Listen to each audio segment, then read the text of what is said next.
Bienvenidos y bienvenidas a todos a Republic Podcast. De antemano, dándole las gracias a todas las personas por el apoyo, por su cariño, por el amor a todos los episodios que tenemos del Masterclass, de los Expressa Class y todos los contenidos que tenemos todos los sábados. Gracias por el cariño al episodio de Paraguay. Gracias al episodio también anteriores que hemos tenido. Y hoy tenemos un episodio formidable con una persona, con un tema sumamente interesante con mi querido Disraeli. Pero antes de darle paso a Disraeli, quiero darle las gracias a todos nuestros patrocinadores, a Guzmán García e Hijos y al doctor Vladimir Caraballo, quien es nuestro apoyo. Vamos a darle la bienvenida. Disraeli, ¿cómo te sientes? ¿Cómo estás, Jason? ¿Todo bien? Todo bien. Esta es mi segunda vez en una entrevista. Sí. Vamos a ver. Sí, me dijiste que fue muy buen feedback, que me desenvolví bien. Espero dar la talla en esta también. Claro que sí, como siempre. Miren, en el día de hoy, Disraeli, vamos a tener la entrevista con una persona que él es constructor. Y vamos a hablar no solamente de construcción, sino vamos a hablar de desarrollo inmobiliario y de proyectos inmobiliarios. Exacto. Un tema Vamos a dar la bienvenida a Julio Abreu. Muchas gracias, muchas gracias. Muy agradecido por la invitación a su espacio. El placer es nuestro. El placer es nuestro. Julio, cuéntanos, vamos por lo básico. ¿Cómo tú inicias en el sector construcción? ¿Qué especialidad tú tienes? Cuéntame por ahí. Bueno, ¿qué te digo? El sector construcción es algo que me ha gustado siempre. Te puedo decir, desde mis inicios, cuando era un niño, que en mi casa tuve la oportunidad de ver que mis padres hicieron su casa muy próxima a donde vivíamos. Entonces yo visitaba, me gustaba la construcción. Básicamente desde ahí yo dije, quiero ser ingeniero, quiero tener algo que ver con la construcción. Ok. Siempre se mantuvo como esa idea, de ese interés, hasta que llegó el momento de decidir la carrera. Estudié ingeniería civil. Luego antes de graduarme, trabajé en el área de construcción. Sabe que siempre le toca a uno hacer una pasantía y temas. En el caso de nosotros era requisito para graduación. Y ahí ya definitivamente, ya que definí que sí, que me encantaba eso, que me he involucrado en ese mundo y ya tenemos, bueno, más de 14, 15 años. Wow, te casaste. Wow, interesante. Correctamente. Sí. ¿Cuál es la parte que más te apasionó de la construcción? O sea, pues sabes que hay gente que hay diferentes partes. ¿Qué es lo que más te apasionó de la construcción? Bueno, lo que más me gusta del tema de construcción es ver el proceso. O sea, tú ves algo que tú lo vas creando día a día, tú vas viendo cómo se va transformando en realmente en un producto terminado, algo que la gente aprecia, que quiere, que se siente bien, que puede servir un espacio para albergar una familia o para albergar un negocio o una empresa. O sea, creo que algo que tú ves. Por ejemplo, todas las personas tienen un trabajo y saben que agregan valor, pero en el tema de construcción tú ves día a día, al final, en lo que se convierte en lo que tú agregas valor. Tú lo vas viendo y vas viendo el proceso y el seguimiento. Ok, y tú dices que tienes más de 14 años, 15 años en esto. ¿Tú podrías establecer más o menos la diferencia en este trayecto, cómo tú has visto la evolución de la construcción, no solamente en la tipología por fuera, sino hasta en el modelo por dentro, si se necesita más amplitud por dentro, ahora son más pequeños, todo eso? ¿Tú no puedes explicar la diferencia que tú has visto? Exacto, el modelo conceptual sí ha cambiado no solo la fisionomía, como dice Jason, sino también el tipo de parámetros para hacer un esquema o un dibujo para una edificación. Sí, bueno, yo creo que tal vez no como toda industria, ¿verdad? Con el tiempo nos hemos ido tecnificando más, profesionalizando más. Por ejemplo, tú ves diseños mucho más acabados hoy en día. Las fachadas han cambiado bastante. Por ejemplo, antes todas las fachadas eran como tipo europea. O sea, Como cuadrado. no, era como al revés, era como redondeado, como ovalado, como que tú veías eso. No sé si ustedes recuerdan, por ejemplo, los toldos Casi, Sí, los sí, sí, los toldos. toldos, todas las torres exacto. antes tenían toldo, ese tipo de cosas. O sea, eso es algo como muy Una construcción europeo. como medio mediterránea, más o menos. Exacto. Ok. Ya no, ya hoy en día nosotros tenemos otro tipo ¿verdad? De edificaciones. Como bien tú mencionabas, el tema del tamaño, obviamente, eso ha ido cambiando. Antes los apartamentos eran enormes. O sea, Sí, antes tú tenías un apartamento que te puede decir hasta 180 metros. Hoy en día eso es ujú, algo prácticamente muy escaso. ¿Tú entiendes? exacto. Ese tipo de cosas, te puedo decir tal vez que tú mencionas el tema de los tipos constructivos ahí podríamos mencionar tal vez antes se hacían edificios un poquito menos altos, era más horizontal, Ujú. ahora estamos haciendo proyectos más grandes, torres, o sea, todo nosotros, antes por ejemplo nosotros duró mucho tiempo que el edificio comercial más importante era Acrópolis. Y ahora, Ajá, el más Sí, alto. sí, es cierto. entonces, luego de eso han venido una serie de proyectos muchísimo más, ¿verdad? De mayor envergadura, mayor tamaño, o sea, Más alto. más Más alto. alto, Ujú. con terminaciones también de mayor calidad, que tú, incluso si tú viajas, tú puedes decir, bueno, hay sitios, ¿verdad? Obviamente las zonas que son de mayor poder adquisitivo, que tú Sí. ves terminaciones que pudieran estar fuera de aquí también. Ujú. O sea, que ha evolucionado definitivamente. Sí. Bueno, quiero hacerte una pequeña pregunta. ¿Qué tan complejo es actualmente construir a grosso modo? Hay más burocracia, los materiales son más asequibles. ¿Qué tanto impacto también hay en el medio ambiente en ese sentido? Si puedes agregar un poco en esa parte. Sí, bueno, el tema de la complejidad creo que es bastante complejo. Ok. O sea, creo que a diferencia, por ejemplo, de otras industrias como, qué sé yo, la manufactura, que tienen menor variabilidad. O sea, en el caso de la construcción, nosotros podemos hablar, por ejemplo, de que se desarrolla en un entorno que se llama buca. Se le dice Buca. buca o bica. O sea, ¿Eso qué es eso, exactamente? eso quiere decir que el entorno es volátil, Mm, es impredecible, que tiene ok. niveles de complejidad y de ambigüedad. O sea, eso, si por ejemplo nos vamos cada uno, si tú puedes decir el tema de la volatilidad, tú te das cuenta que en la construcción está en constante en cambios que son bruscos En normalmente. ese sentido de volatilidad, ¿te refieres más a volatilidad que puede ser factores externos como un desastre natural, por ejemplo, que ustedes están muy Correctamente. condicionados en ese Sí, y que te sentido? pueden impactar de forma importante, directamente, o sea, Claro. en el proyecto, o sea, que te afecta directamente. También, Ujú. qué sé yo, Un cambio legislativo también puede ser. Ujú. correcto. Por ejemplo, cosas que estamos hablando antes de entrar en cámara, el tema de la mano de obra, que si, Ah, si sí. hay un problema, por ejemplo, ahora mismo fuera de aquí, en Haití o en el otro, Ujú. si tenemos mano de Exacto, la obra de esos países, disponibilidad. pues Ujú. afecta. O sea, todo ese tipo de cosas y te afecta de una forma importante. O sea, te afecta, te Exacto. da, te da un golpe fuerte dentro de los proyectos normalmente. Ujú. Y el tema de verdad, de tú tener incertidumbre, porque son proyectos normalmente a mediano plazo, 18, 24, 36 meses, Ujú. pues te hace muy difícil tú hacer una planificación que sea, ¿verdad? Que sea acertada a un nivel alto.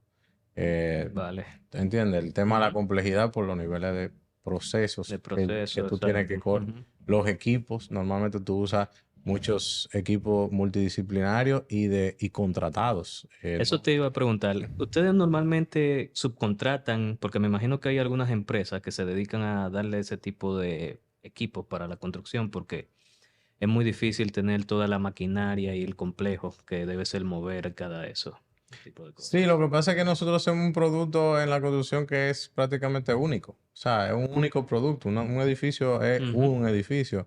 No, por ejemplo, una fábrica que te va a hacer Exacto. 50 veces el mismo carro. Sí. Entonces, uno normalmente usa el mismo personal que está Ujú. muy entrenado, muy tecnificado y está familiarizado con todos los procesos Exacto. establecidos. No tienen que Entonces, estar de que buscando otro tipo de persona con una maquinaria algo más compleja. Sí, correcto. exactamente. Entonces, Eso nosotros, también les ahorra tiempo para poder terminar sí, la o sea, que tú construcción. puedes, tú trabajas con la necesidad del proyecto puntual, que es un producto único. Ujú. Exacto. Porque en el caso de ellos construyen proyectos no tan altos o no tan masivos. Me explico. Ellos construyen, por ejemplo, vamos a tener un terreno, y ellos lo construyen, por ejemplo, por apartamento de 2 o 3 por nivel, o 2 por nivel. ¿Entiendes? Y son 5, 6, 7, 8 niveles. Exacto. No, ellos no hacen super torre aquí, Exacto, ¿verdad? grandes edificaciones. Pero es un proyecto más exclusivo lo que ellos construyen. No, lo que yo me refiero, o sea, cuando te hablo en sentido general de la industria. Ah, O ok. sea, si tú pones a ver, por ejemplo, el que hace un carro, hace el mismo carro varias veces. Tú puedes tener un edificio que sea igual a otro, ¿verdad? Pero tú, por ejemplo, lo que estábamos hablando del personal, el personal que usa una industria cualquiera es un personal que es fijo normalmente, o sea, que Ujú. es fijo de la empresa.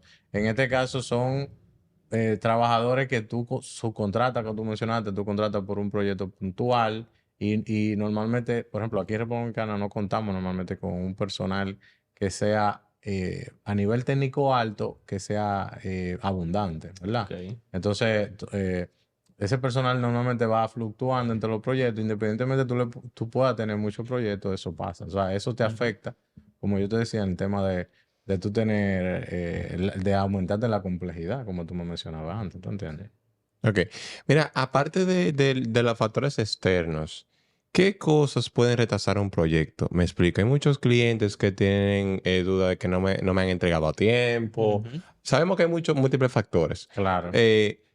Aparte, la subcontratación, porque puede haber que un ebanista no haya entregado una Exacto. parte. Exacto. Dame el ABC por qué no se da, por qué se puede dar un retraso en diferentes casos. Y mucha gente puede pensar, no, es que este ingeniero está intentando como estafarme y ese tipo de cosas, porque sabes que la Sí, sí, sí, sí. gente maniquea, a veces con razón o a veces por la misma desesperación de ver el producto. Sí, bueno, mira, en términos, hay muchas cosas, como te mencioné ahorita, o sea, hay muchas cosas que por la industria que nosotros trabajamos pueden afectarte y pueden, ¿verdad? Producir un retraso. Pero te diría que tal vez cosas más comunes o más que pueden ser más, que impactar más rápidamente puede ser el tema financiero. Por ejemplo, si tú tienes un proyecto que no está estructurado correctamente de forma financiera, de que no tenga los flujos que planificó o que no tenga un manejo financiero que le ayude a poder hacer continuamente el proyecto. Eso son cosas que afectan en todo tipo de proyectos.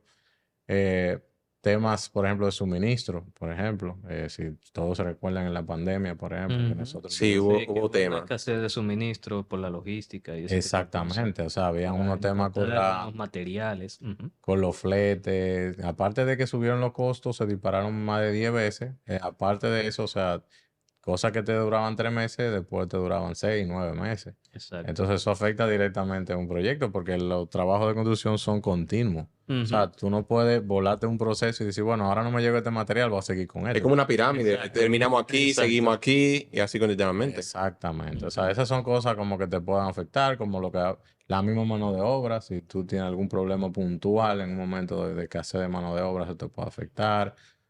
Bueno, nosotros nos pararon un momento, o sea, al país entero se paró en un Sí, momento. claro, un momento que se paralizó todo. O sea, el tema de fenómenos naturales, por ejemplo, si tuvimos ahora que estamos en una época de lluvia, Sí. muchas obras están detenidas. Nosotros estábamos acostumbrados a que llovía en mayo antes, eso era como lo famoso. No, ahora noviembre es ahora el nuevo noviembre mayo. es más Exactamente. que mayo. Entonces ahora noviembre es el nuevo mayo. Pero Exacto. noviembre antes de hace 2 años que todo el mundo está esperando una lluvia grande este año porque tenemos 2 años consecutivos con un día de lluvia que sobrepasa toda la expectativa. Pero este año no cambiaron la versión y ahora nos pusieron que es todos los días que llueve del mes. Que eso Exacto. te iba a preguntar, haciendo una acotación. En esos casos que usted tuve es del 8 de noviembre, el 18 de noviembre, ¿cómo ustedes se manejan cuando pasan ese tipo de situaciones con ese tipo de lluvia en la construcción? O sea, ¿eso le afecta mucho? ¿Cómo se maneja ese tipo de casos? No, claro, definitivamente que afecta, porque desde la llegada incluso del personal al lugar de trabajo ya es complejo, porque muchas veces viven en lugares que son alejados de la obra o que tienen temas de accesibilidad por la lluvia. Los materiales también sufren retrasos muchas veces. Por hablarte de cosas que no tienen que ver directamente ni siquiera con la obra, pero si nos vamos a la misma obra, obviamente cuando está lloviendo hay temas de seguridad que tú tienes que tomar en Exacto. cuenta. Eh, Nosotros normalmente ya los constructores tenemos protocolos para ese tipo de cosas porque vivimos en un país tropical, o sea, se prepara para el día de que venga, de que si Exacto. hay una Se va tomando eventualidad, la medida del pero lugar. normalmente eso afecta directamente en temas de retraso y ese tipo de cosas, básicamente. Mira, ¿cuáles son los puntos importantes para el desarrollo de un proyecto inmobiliario en general? ¿Ustedes tienen un parámetro específico o va más o menos a cómo va la marcha? No, no, no. El tema del desarrollo Sí. inmobiliario no va de la mano con la improvisación realmente. Ok. Ok. O sea, definitivamente, si hablamos de desarrollo inmobiliario, te puedo decir, hay muchas cosas que hay que tomar en cuenta, definitivamente, pero pudiéramos hablar tal vez puntualmente. Creo que lo más importante de ustedes que se manejan en el área inmobiliaria para cualquier inmueble es el tema de la ubicación. Ujú. O sea, que creo que un buen desarrollo debe contar con una ubicación que tenga servicios, que tenga eh, tema de infraestructura, calle, Exacto. contenedores, Todas acera, las amenidades cerca, me que tenga imagino. exactos lugares que la gente por Sean de ende interés. sean de interés, por una razón u otra, porque puede ser, por ejemplo, un supermercado para alguien que va a vivir, como puede ser, qué sé yo, una zona franca para alguien que trabaje ahí o lo Eso que te iba a sea. decir. ¿Cambia el valor mientras más céntrico está o a las afueras en ese tipo de cuestiones? Es que depende, o sea, no hay, ¿cómo te digo? No hay una respuesta exacta, pero sí creo que toda propiedad tiene su valor. O sea, Va. probablemente si tú no identificas, que sería el segundo punto de lo que tú mencionas, Ujú. cuál sería, en base a un estudio de mercado que tú hagas, cuál sería el mejor y más alto uso de esa propiedad en esa ubicación que tiene sus cualidades, pues entonces ahí sí tú podías cometer un error en esa parte de no, Yo creo que de Israel, en ese aspecto, lo que más habría que ver es a qué público tú te quieres dirigir. Porque no es Sí. lo mismo si tú quieres construir en Naco, en Piantini, a que tú quieras construir en la Independencia. O correcto. Ujú. sea, el tipo de edificación debe ser diferente, el precio Ujú. debe ser diferente y todo al target público es diferente. Ahí en ese mismo aspecto del ABC del desarrollo, ahí puede encajar lo que es la planificación. Claro que sí, claro que Entonces, sí. ¿cuál es el ABC para una planificación inmobiliaria? Bueno, en la planificación, lo primero que tú tienes que tomar en cuenta, como cualquier proyecto, son tratar de gestionar correctamente las tres restricciones básicas, que Ujú. serían alcance, tiempo y costo. O sea, ahí no fuéramos, alcance involucra lo que tú vas a hacer, o sea, qué es lo que, hasta dónde llega lo que tú vas a hacer y también la calidad que tú quieres lograr. Ok, También. Eso ya, o sea, dependiendo de eso te puede afectar. Las tres están correlacionadas y son directamente proporcionales, o sea, directamente relacionadas. Entonces, el tema, ya eso se logra haciendo las otras dos cosas que mencionamos anteriormente, o sea, de tú elegir bien un buen lugar, de tú Ujú. saber qué es lo que realmente es el mejor provecho o el público que hay para eso, y luego entonces tú trabajas el tema del diseño, o sea, que asesorarte bien con un buen diseño, en el cual tú le puedes sacar provecho a esas cualidades que tiene tu ubicación, ¿verdad? Y en base a eso tú haces tu desarrollo. El tema del costo, obviamente, que ya sabiendo lo que tú vas a hacer y la calidad que tú vas a usar, pues entonces tú poder determinar un presupuesto correcto, lo más detallado posible y acorde al mercado y a la realidad del momento. Y luego el tema del tiempo, bueno, hacer un cronograma de actividades en base a los trabajos que se van a hacer, para que tú sabes el tiempo que te va a tomar, de forma realista el proyecto. ok. Tengo una pequeña pregunta. Me imagino que tú has trabajado en licitación en algún momento para una obra, digamos, de carácter público. Sí. ¿Cómo ha sido tu experiencia en ese sentido? En trabajar con la administración para desarrollar un tipo de obra específicamente. Bueno, ¿qué te digo? O sea, No, si quieres, no trata de darle una respuesta lo más cómodo que te sienta, no, no, para que no, o no se vea sea, tan no, comprometedor. Sé que la pregunta es un poco no, no, fuerte. no, la verdad no he tenido mala experiencia. Ok. O sea, no he tenido mala experiencia. Creo que, eh, ¿cómo te digo? Tú trabajas, como tú dices, con quien tú te sientes cómodo. Si en algún lugar tú sientes que no, bueno, otra vez le hiciste un proyecto y no trabajaste más. Ok. Pero hay muchos sitios, entidades que sí, que tú puedes hacer tu proyecto bien. Hay algunos más planificados que otros. Perfecto.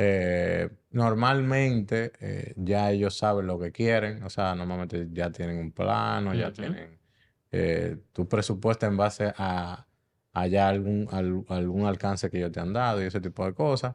Pero yo creo que ahí, ¿qué te diría? Con relación a cualquier proyecto es lo mismo que cualquier proyecto. Sí. La Ujú. diferencia sería ahí bueno, tal vez que tú tendrías que tener una planificación financiera, una preparación financiera importante, porque normalmente el Estado es muy burocrático. Sí, Y entonces las realmente. personas que no están acostumbrados a manejar cierta organización o no tienen una organización aquí, se les hace un poquito de dificultad porque exigen mucho nivel de formalidad y de Ujú. tú tener preparación también a nivel financiero porque por el tema de la burocracia, pues, prolonga los tiempos de todo, incluyendo los pagos que son los que mueven normalmente los proyectos. Exactamente. Exacto. Que ahí te quería preguntar que la mayoría de tus proyectos son con fideicomiso, que yo creo que tú le aclares a las personas, que muchas personas creen que los fideicomisos son meramente para prohibir de bajo costo. Claro, Entonces, tú dijiste ahorita que el flujo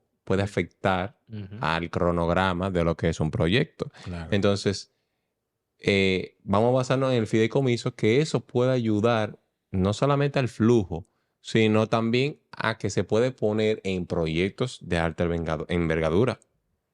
Sí, claro, la ley de fideicomiso te permite hacer cualquier tipo de fideicomiso. La diferencia es que ahí la ley establece que tú tienes ciertos beneficios adicionales por ser vivienda de bajo costo. Ok. Ok. Que la idea de esa ley también era impulsar el tema de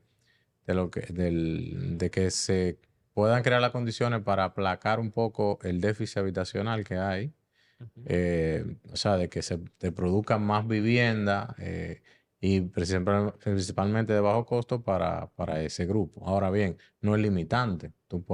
Un fideicomiso lo que trae es un tema de confianza. O sea, una confianza tanto para el que va a financiar el proyecto como para el que va a comprar o va a adquirir la unidad, el producto final. Y también para el mismo constructor también. Entonces, básicamente es tener una entidad independiente, que viene siendo la fiduciaria, que administra los fondos, Ujú. ¿verdad? Y que da cumplimiento a lo que está establecido en el contrato del fideicomiso. O sea, de que ese fideicomiso se realmente haga para lo que fue concebido y para lo que fue estipulado. Que eso es lo que te da a ti, por ejemplo, si tú compraste una seguridad de que tú sabes que tu dinero se va a utilizar en eso, de que si el banco puso dinero, también sepa que se va a Y que utilizar en si no eso. se va a dar, Exacto. Y va a que haber una si hay retribución. una Ujú. situación de que también hay alguien que va a responder por los intereses tuyos, los intereses de él y los intereses Exacto. Tú sabes que tú hablaste estamos hablando ahorita de la planificación. Y yo quería preguntarte, dentro de la planificación me imagino que está el tema de la permisología, Ujú. ¿verdad? ¿Qué tan difícil ahora mismo qué se prevé para el tema de la permisología? Porque a veces los permisos pueden ser un tema. A veces medio ambiente entra o que no se Ujú. cumple tal cosa y eso va retrasando el proyecto. Sí. Entonces, yo quisiera que tú me dijeras un poquito en esa parte de la planificación, ¿cómo ustedes pueden manejar eso, el tema de la permisología? Sí, bueno, el tema de la permisología, obviamente, tú tienes que saber, dependiendo de tu proyecto, tienes que hacer una investigación de qué se pide. Por ejemplo, no es lo mismo hacer un proyecto de vivienda económica, como hacer un proyecto de residencial clase media alta, o Exacto. hacer un proyecto turístico, por ejemplo. Cada Ujú. uno O tiene, una plaza comercial o también una plaza cambia. comercial, Ujú. o algo en un lugar, qué sé yo, que tenga valor cultural o lo que sea, o sea, te pueden involucrar algún nivel, o industrial también. Ujú. Entonces, lo primero sería eso, ¿verdad? Obviamente. ¿Y cómo nosotros lo manejamos? Bueno, básicamente ya tenemos un poco de experiencia en eso, o sea, normalmente le damos seguimiento internamente, las entidades tienen sus procesos ya Y sus y tiempos. sus tiempos, Exacto. obviamente. Ha mejorado bastante, debo decir eso. Anteriormente que era todo manual, por lo menos ahora tú tienes una plataforma, prácticamente todas las entidades lo tienen. Eso creo que hasta nos ayudó un poco la pandemia con eso, porque se aceleraron esos Ujú. procesos. Pero tú tienes, por ejemplo, el ayuntamiento del distrito tiene su plataforma, Se digitalizó. Sí. se digitalizó, entonces eso te permite dar respuesta más rápida. Tú no, porque antes tú tenías que imprimir un plano otra vez, buscar la firma, llevarlo, o sea, era un proceso. Sí. Ahora no, ahora tú haces correcciones directamente por la plataforma, te responden, hay un tiempo de respuesta que ellos le dan seguimiento, ese tipo de cosas. Pero normalmente lo que nosotros hacemos es tratar de aprovechar ese tiempo, que ya se sabe que es importante dentro de un proyecto, para ir avanzando otras cosas, ¿me entiendes? O sea, la misma planificación de presupuesto, de tiempo, De los precios. exacto, de Exacto. precio, de riesgo.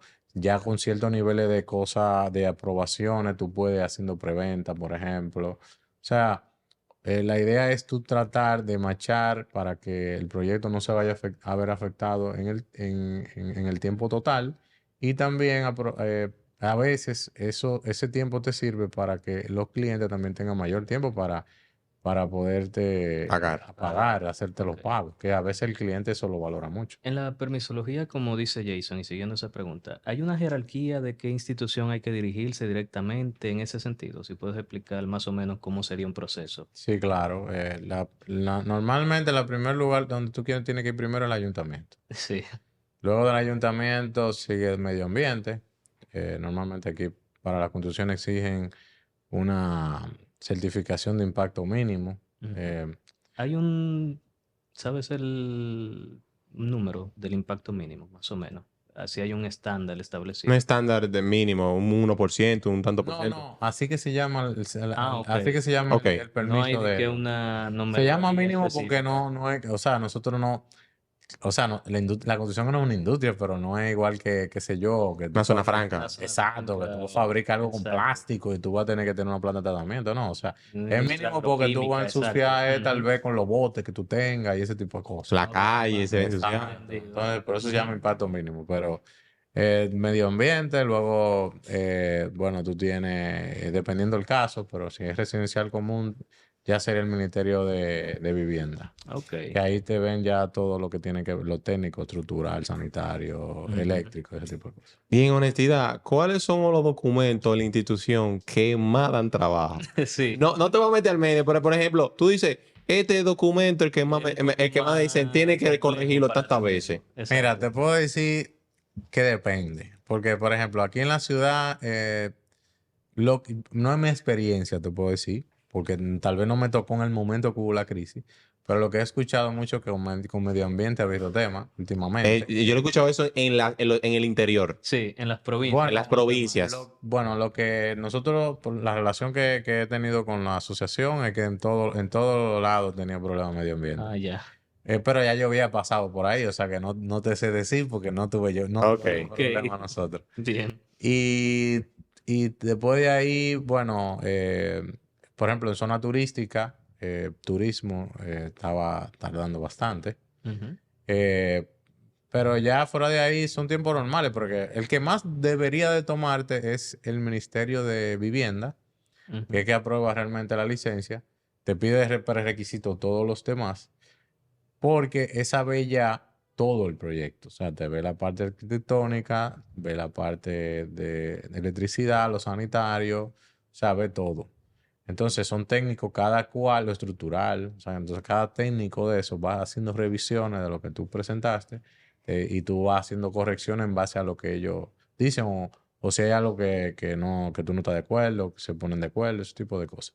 O sea, que es el que debería durar más, pero hoy en día han hecho algo bueno que tú puedes ir sometiéndolo en conjunto. Ok. O sea, que eso te favorece bastante. Por ejemplo, la vivienda económica tiene esa ventaja de que tiene la ventanilla única y tú Ujú. lo sometes completo el proyecto ahí y lo revisan en conjunto y tú no tienes que ir institución por institución Wow. para tú Claro, llevar. eso O sea, que agiliza eso el proceso mayormente. correctamente. Tú sabes que antes de terminar con la parte de lo que es la planificación y todo lo demás, tú sabes que hay una parte que muchos ingenieros dicen, tienes tanto tiempo para hacer el tema de modificar dentro de la unidad ciertas cosas, ¿verdad? Que no tumben paredes ni nada de eso. Ujú.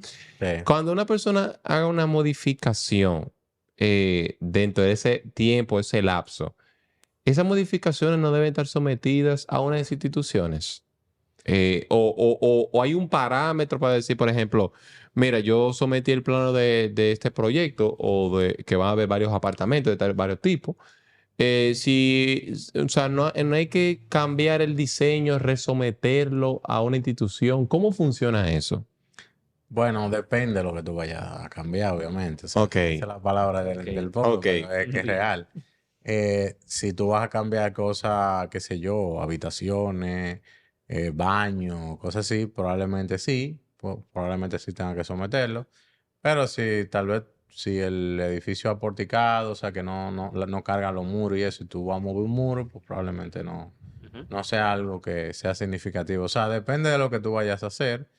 eh, Tú podrías hacerlo y también el método constructivo que tiene el proyecto, porque si el método constructivo te lo permite, probablemente que sean paredes que no carguen, lo que sea, Ok. Ujú. no va a haber necesidad de que... Por ejemplo, yo he visto gente que tienen 3 habitaciones y dicen, no, yo quiero 2 habitaciones y un family. Ujú. Entonces, por eso yo pregunto porque si hay que hacer una modificación en los planos. Por ejemplo, yo he visto proyectos que la mayoría no cargan, o sea, de interiores. Entonces, ahí yo quería saber en esos casos si hay que hacer el plano nuevamente y resometerlo. Vuelvo y repito, en sentido general, sí, debería. Ok. Ahora, si son cosas, por ejemplo, ya tú me estás hablando de un tercer piso, de 3 habitaciones para dos. Ahí no te va a afectar densidad ni te va a afectar nada, porque normalmente ellos cuidan es que tú no pongas de tres, ponga cuatro. Ahí sí. Sí, Ahí sí, exacto. exacto. Entonces, que si es algo así, o que tú quieres un lavadero, o que yo quiero que la cocina ahora esté de este lado y no esté de este lado. Si te lo permite el desarrollador, el constructor, bueno, pues eso entiendo que no es algo significativo, pero si tú vas a modificar ya cosas que vayan a afectar el proyecto en su conjunto, fachada, cosas así, muy probablemente sí tenga que someterlo, claro que sí. ¿Cuáles son los errores más comunes al momento de la planificación del desarrollo inmobiliario? ¿Cuáles son los que más se dan en ese tipo de situación?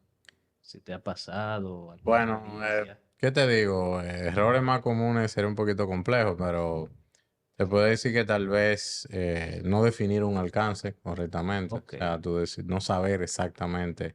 A veces se hacen planos, pues tú puedes hacer un plano, un cliente, porque a veces el cliente mismo, si tú lo haces un trabajo como constructor solamente o de contratista, Ujú. y te trae el plano. Y a veces solamente son planos arquitectónicos muy sencillos. Tú todavía no, tú tienes que ir sobre la marcha buscando los técnicos para ir aprobando cosas. O sea, si tú no tienes eso muy claro, el proyecto pudiera darte problemas en varias cosas, tanto en Ya. costo como en Ujú. tiempo. Creo que también otra cosa podría ser, tú haces un plan y luego que tú tengas ese plan, que tú correctamente, ¿verdad? Te sentaste, tuviste, tomaste tu tiempo, lo hiciste detalladamente. Entonces, cuando te Exacto. surge el primer Consultaste con problema en el... obra, Ujú. entonces tú abandonar el plan. O sea, tal vez no gestionarlo, tal vez no robustecerlo un poco, irlo adaptando, ser resiliente. Creo que esos serían tal vez errores que yo entiendo que te pueden afectar bastante. Ok, Ok, ¿y perfecto. cuáles son los puntos fundamentales que tú dices, mira, esto es importante y vital para hacer un proyecto o una planificación? O sea, en base a lo que tú has dicho, o sea, ¿cuáles son? Mira, no puede faltar estas 3 cosas para que se dé una buena planificación. Ya no sea tanto como planificación, sino también la persona cabecilla. O sea, no sé si me voy a entender. O sea, estas 3 cosas que deben ser fundamentales para la planificación de un proyecto y dentro de su desarrollo para que se pueda dar. Mira, 3 cosas serían básicamente las 3 que te dije anteriormente. O sea, él tiene que saber qué vas a ¿Qué hacer. vas a O sea, hacer? algo Claro. se oye sencillo, pero Pero es complejo es realmente. claro, porque es que involucra un diseño detallado. O sea, estamos hablando de que hay un diseño detallado, que tú sepas de qué altura son todas las cosas, cuáles son las terminaciones que tú vas a usar, todo. Entonces, eso es muy importante para una planificación, que tú sepas el nivel de calidad que tú piensas entregar y eso. El costo base es fundamental.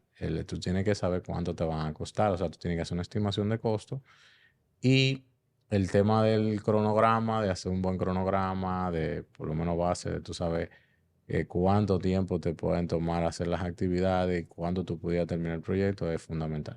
Si tú quisieras agregar cosas a eso para ser más robusto, bueno, pues tal vez tendría que agregar temas de riesgo, por ejemplo, de tú hacer un análisis de riesgo de tu proyecto, tú evaluar cuáles son los posibles riesgos que pueden haber Y obviamente ya tener planes de gestión de cada una de esas cosas, tanto de cómo tú vas a manejar el tema del alcance, de cómo tú vas a controlar la calidad, cómo tú vas a controlar de que se dé concretamente lo que tú planificaste, el tema del costo, cómo tú vas a darle seguimiento al costo, qué indicador tú vas a seguir para el seguimiento, tema de tiempo igual, o sea, qué proceso, qué metodología tú vas a seguir para poder cumplir con los tiempos establecidos.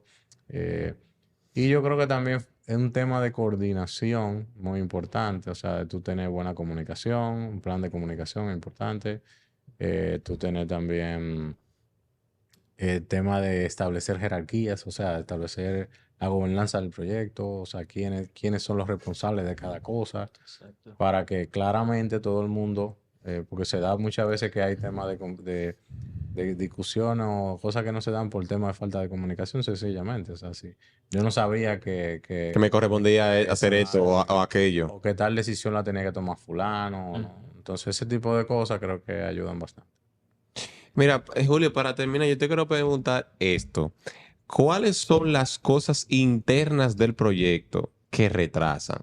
Dígase, profesional como plomería, ebanista, el top Carpintero, tuyo que tú exacto. dices, óyeme, no me entregan a tiempo. Porque eso lo hablo mucho con los clientes, que ya está todo, pero falta la parte de la ebanistería o falta parte de la plomería. ¿Cuáles son esos top 3 o top 5? Tú dices, mira, son los que más se retrasan y eso le afecta directamente a un proyecto. Bueno, he tenido casos diferentes, ¿verdad? Mira, no lo pongan en orden de prioridad. Exacto. En orden de que a ti te llegue. Uno puede ser este, el otro y el Exacto. otro, así. Definitivamente ¿Cuál es el el top? que tiene más mala fama de todo es el ebanista. Es increíble. O sea, eso Todo. todo el mundo lo maneja y lo conoce. Yo te diría que tal vez el albañil, pero en el área de terminación exterior. O O sea, sea, la que pasa la parte el pañete exterior Ok, del no, edificio. no Ok. tanto Nada. interno, ya. Sí, porque ahí se da, tú sabes, que está en altura, es más incómodo también el trabajo. Ahí normalmente siempre tú tienes que tener una muy buena planificación o ganarte unos días para poder cumplir ahí en esa parte. Perfecto. Y a mí me ha pasado particularmente, por ejemplo, con instaladores de cosas que no son directamente como la construcción, por ejemplo, como ascensor, Ujú. que te puede tomar un tiempo porque obviamente tiene que traerlo, a veces lo tiene que hacer la fábrica y toda esa cosa. O sea, por ahí a veces están la mayor parte De los de los problemas. De los incumplimientos, vamos a problemas. decir, de la gente. Ya. Una Ujú. pequeña pregunta antes de terminar. ¿Tú tomas en cuenta la cuestión sísmica a la hora de planificar una edificación? Sí, claro. Hoy en día, por ejemplo, los proyectos que nosotros hacemos y la mayoría de los constructores, o no la mayoría, todos los Ujú. desarrolladores que están en Acoprovi, por ejemplo, que me consta, Sí, que la asociación de nosotros, se rigen por o sea, todos los proyectos que tienen licencia de construcción deben de pasar por la norma sísmica ujú, aquí. O sea, nosotros tenemos una norma antisísmica que está hecha por los técnicos más importantes de nuestro país.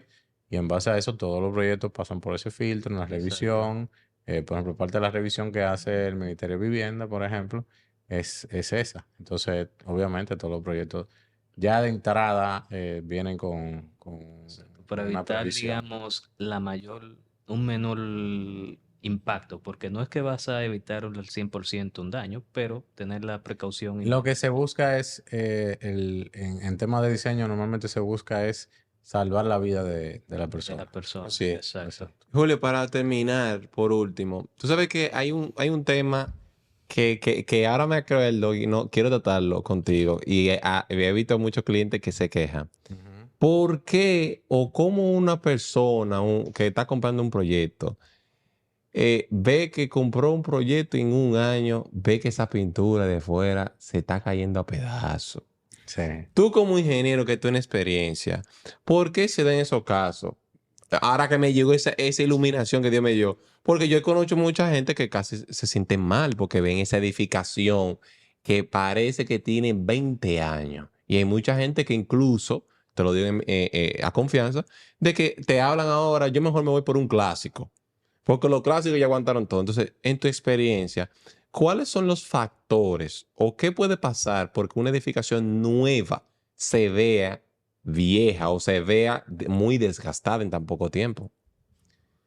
Bueno, no la de nosotros, ¿eh? No. Yo digo en general, porque yo he visto construcciones de 1 año, 2 años. No, yo te lo digo porque creo que es algo que nosotros tenemos que es diferente. Pero- De lo que de casos que yo he visto que es así. Que me está metiendo al medio ahí, porque estoy ahí ya de temas con los No, colegas, pero por ejemplo, tú me puedes decir, mira, quizás no utilizan una buena Exacto, pintura de el tipo exterior, de usan pintura pintura puede de ser. exterior, una de que es de interior, lo usan exterior. O sea, cosas que, sin meterte al medio, cosas que tú dices, mira, puede ser que no usen una buena pintura, o puede ser que llueve mucho, No, más de lo habitual. definitivamente que la calidad de pintura es prácticamente 70-80% de que eso quede bien. O sea, Efectivamente. de que la pintura, si la pintura es para eso específicamente y es una pintura de calidad, probablemente eso no te suceda. Si tú utilizas un primer, por ejemplo, una pintura base que te Primero va una pintura base. Sí, correcto. Una pintura base que anti-hongo, o sea, que vaya. Anticorrosión. Depende de la ubicación donde tú estés. Pues si estás cerca del mar es una pintura, si tú no estás cerca del mar. Por ejemplo, donde yo resido, no está tan lejos del mar, pero está en el medio. Ujú, Y hay un edificio cerca y le pusieron un primer. Le pusieron una pintura base ujú. porque llega el salitre, no mucho, pero llega un poco. Y ellos le pusieron eso y luego le colocan la pintura que Bueno, normalmente se recomienda poner un primer en cualquier situación. Lo que te Ok. puede variar es el tipo de primer que tú utilices y la pintura que tú utilices. Pero sí te puedo decir que la mayor parte es darle su pintura base, hacer el preparar primero, porque también se prepara la pared, pero el tema de la pintura base, el tema de tú utilizar una pintura de buena calidad y obviamente la aplicación, que la aplicación pasa por el trabajo previo de tú prepararla. Realmente a nivel de pintura, el tema de la preparación es sumamente importante, la preparación de la superficie, o sea, de que no tenga humedad, de que no tenga una serie de cosas, que la humedad, eso es criminal para el tema de la pintura. Y luego de eso, bueno, pues entonces obviamente una buena aplicación de la pintura. ¿Tú crees ahí mismo? ¿Tú crees que por ejemplo, si no fragua bien, por ejemplo, imagínate que se empañetó por fuera, todo bien. Si no fragua bien, no se le puede, me imagino que eso puede impactar de que se le aplique un primer o lo que sea por encima, puede afectar al proceso vamos a decir, la parte de fuera. Tú dices fragua en el sentido de que Imagínate en la parte de fuera, el externo, que está empañetado todo, si no está bien secado, tiene un buen secado, puede afectar al proceso, al proceso siguiente. Correcto, sí. O sea, obviamente las manos que debe llevar, que tú tal vez normalmente tú le das 2 manos mínimamente, luego de la pintura base. Ok. O sea, eso sería como la buena práctica. Ya, eso te puede asegurar un alto porcentaje de que quede bien. No es que no va a pasar. No, Exacto. exactamente, pero si no pasa, si tú usaste por ejemplo, un buen suplidor de pintura y tú le demuestras que tú lo aplicaste correctamente, normalmente tiene una garantía, por ejemplo. Exacto. Entonces, por ejemplo, En ese nosotros, caso es tratar de mitigar los daños a futuro. Es lo que se... exactamente, porque Ujú. te puede fallar un material bueno incluso, Claro. Sí. porque por cualquier error lata de fábrica, pero si tú lo aplicas correctamente, probablemente el mismo suplidor te dé garantía y te dice, "Oh, no hay problema". ¿Tú entiendes? O sea, Exacto. eso en sentido general creo que si hay un buen producto, una buena aplicación, es muy difícil que te dé ese tipo de problemas. Perfecto, Correcto. Julio, gracias por venir, gracias Muchas gracias, por venir y por darnos tus conocimientos. Dinos tus redes, también donde te están ubicados, los proyectos y todo, lo puedes decir a nuestro público de Republic Podcast. Bueno, nuestras redes son cavaconsi.com. Bueno, en las redes @cavaconsi, cavacon.com.do es nuestra página y nada, mis redes, Julio Abreu en todo lado, en LinkedIn, en todo lado me pueden buscar. Y nada, agradecido a ustedes por la oportunidad y que realmente, como te decía, placer soy tenerte seguidor del acá. podcast. Gracias, gracias. Gracias. Y o sea, que lo están haciendo muy bien, me gusta lo que hacen, o sea Gracias, que de verdad. felicidades. Y Gracias. estamos a la orden para cualquier cosa. Gracias. Así que quédense viéndolo, activen las notificaciones, suscríbanse y esto es Republic Podcast. Vamos allá.